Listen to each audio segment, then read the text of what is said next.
Do you remember Gilbert Shelton? Oh, of course. Gilbert Shelton and there were even more. See, everybody in that area that I knew, all of us who hung together were either artists or cartoonists or poets or music makers. It was that kind of group of people. Artists with a if you consider it more than just painting, artists in almost every kind of genre were there. The 13th floor elevators, were they frequenters of the ghetto? We were good friends with all the people in the ghetto. The elevators didn't exist yet. Tommy and I used to take treks by ourselves. We would go down to Corpus Christi and to Padre Island and Port Aransas and those areas with my 2 children. We would sleep in the wagon or out on the sand and just go there on the weekend and really just enjoy ourselves at the water. And while we were down there, one time when we were getting gas, we met John Ike and Stacy. And instantly, well, like all people in the drug culture back then, instantly recognized each other. Mm-hmm. And started speaking to each other, and they said, come on back and hear our music. We play music. And then we hung out. I mean, just 24 hours a day on the weekends with these guys, because we really got along with them really well, and we loved them, and they loved us. And Tommy was at that time proselytizing about his view of life, which was distilled from Tantric Buddhism and Scientology and a number of other sources that he had sort of gotten all the juice he could get out of, and they were fascinated with him. And at that same time, Terry Owens, when we were up in Austin, told us that we needed to go to the Jade Room and listen to this young man who had a band. We absolutely had to hear him sing. He was really phenomenal. Okay, can I ask you what that was like? Because I do remember I had to sneak into the Jade Room because they asked you for cards or licenses. I was underage, so the clientele was generally a university crowd. They were mostly jazz listeners. Right. Rock and roll was not what was normally played at the Jade Room. So I remember where other people's reactions. Could you describe, what was it like? Well, first let me just finish the fact that once we saw Rocky perform, we went, oh my God, the people down at Port Aransas, that group there, the Lingsmen, they desperately need a singer. Benny, the bass player, is singing, and he admits himself he's not a good singer. Here's this young man, and he desperately needs a band that is as fine as he is. Now, the group he was playing with were really good people, and I dearly, dearly, dearly love them. But they were not the caliber of musician that Rocky was, and they were not the caliber of musician that the Lingsmen were. Those are the people that we were meeting with John Ike and Stacy. So we instantly knew that here would be a marriage made in heaven, and we had no intention of having any part of it.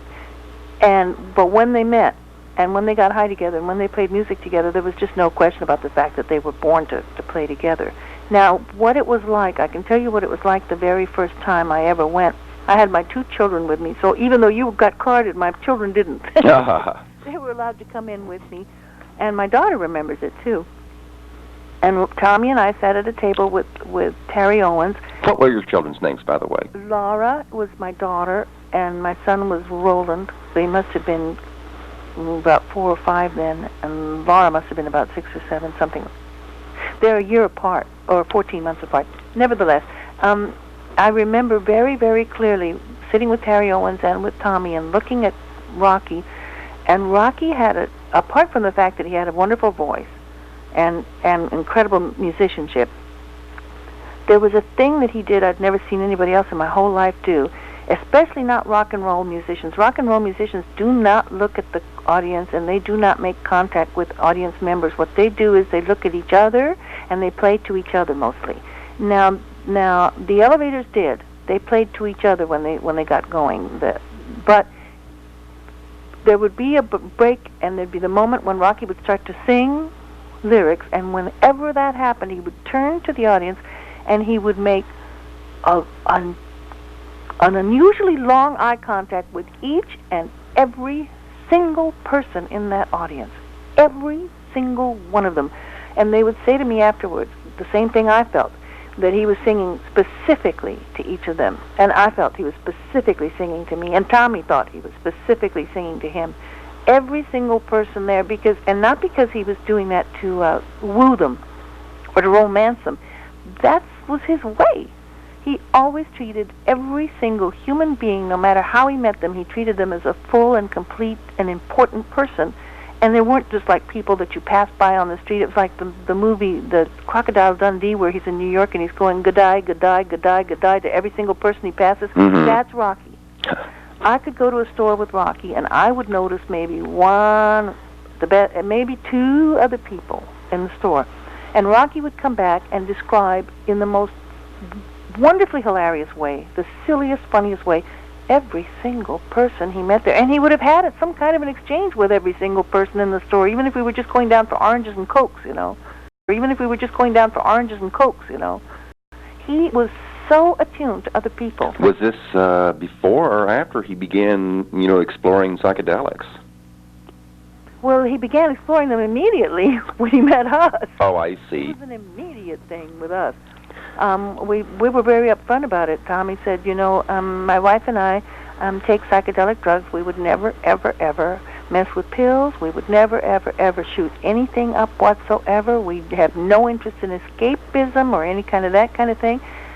But Tommy was a psych major in college and was particularly interested in psychochemotherapy and had been put through some experiments himself. He'd been the subject of some experiments at the university with LSD, and the experiments were so horrifying to him because he was put, say, in the center of a room, turned on to LSD, and then surrounded by guys in white coats saying, I think you're acting hostile, I think this, that, and the other, and labeling everything he did. And after a while he became extremely hostile because he was high on LSD and they were treating him like a scientific object. Was that where Tommy was first exposed to psychedelics? Yeah, that's exactly where he was. And you know when that was? In the psychology department when he came to be a psychology major at the University of Texas, which was in the early 60s. I was there as an English major and he was there as a psychology major. And he and I became very close because, believe it or not, he could not pass an English test. And the reason, he just couldn't do it.